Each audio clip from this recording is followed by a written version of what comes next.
वचन, प्यारा वचन, ईशो मसीह का प्यारा वचन, पाव को दीप को राह को रोशन, ये है मसीह का प्यारा वचन, ये है वचन प्यारा। परमेश्वर के धन्य नाम की महिमा हो। प्रभात मनन के सत्र 1935 में आप सभी का बहुत ही विनम्रता के साथ स्वागत करता हूँ। आइए आज का मनन के लिए हम पढ़ते हैं इब्रानी अध्याय 9 पद 2। क्योंकि एक तंबू बनाया गया, पहले तंबू में दीवट और मेज और भेंट की रोटियां थी और वह पवित्र स्थान कहलाता है। कल के मनन में हम इस बात की चर्चा की थी कि परमेश्वर की आराधना करने हेतु सृष्टि किया गया मनुष्य पाप से प्रदूषित होकर परमेश्वर की आराधना करने का अपना योग्यता नष्ट किया, तो करुणामय परमेश्वर मनुष्य को ना त्याग कर अदन की वाटिका से ही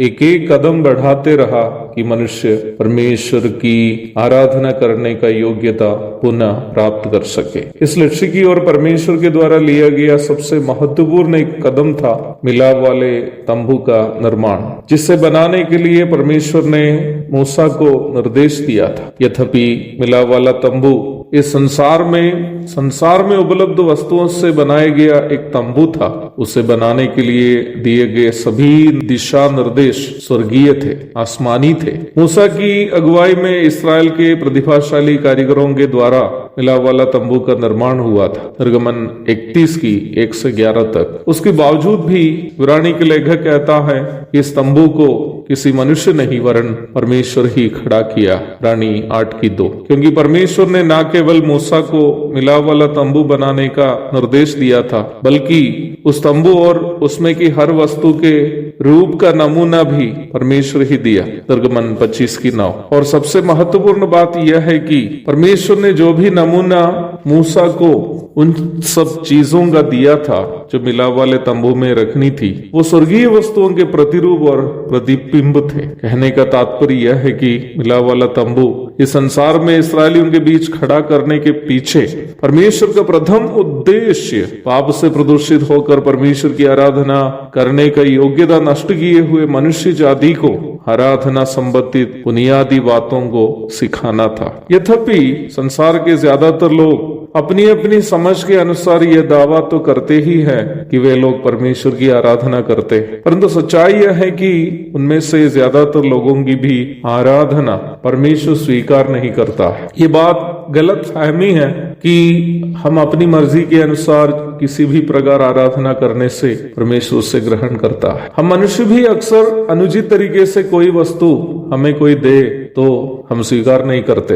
यदि ऐसी बात है तो ये सोच कितना मूर्खता होगा कि हम किसी प्रकार की आराधना चढ़ाए परमेश्वर उसे स्वीकार करेगा। ये बात परमेश्वर ही तय करता है कि उनकी आराधना कैसी होनी चाहिए और आराधना करने वाले कौन हो और वह कैसा हो। इसलिए यदि परमेश्वर हमारी आराधना ग्रहण करना हो तो परमेश्वर के द्वारा दिखाए गए नमूने के अनुसार हमें आराधना का अर्पण करना होगा। इस महत्वपूर्ण आध्यात्मिक सच्चाई की ओर प्रकाश डालने वाली एक उत्तम वस्तु थी, एक उत्तम माध्यम था मिलाप वाला तंबू। मिलाप वाला तंबू का अध्ययन परमेश्वर की आराधना के संबंध में कई महत्वपूर्ण सच्चाई हमें अवश्य समझाता है। प्रभु दया करे इस अध्ययन को हम जारी रखेंगे और परमेश्वर की आराधना अर्थपूर्ण तरीके से परमेश्वर जैसे चाहता है वैसे चढ़ाने के लिए यह अध्ययन हमारी मदद करे।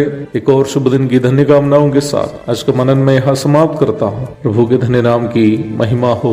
आमीन।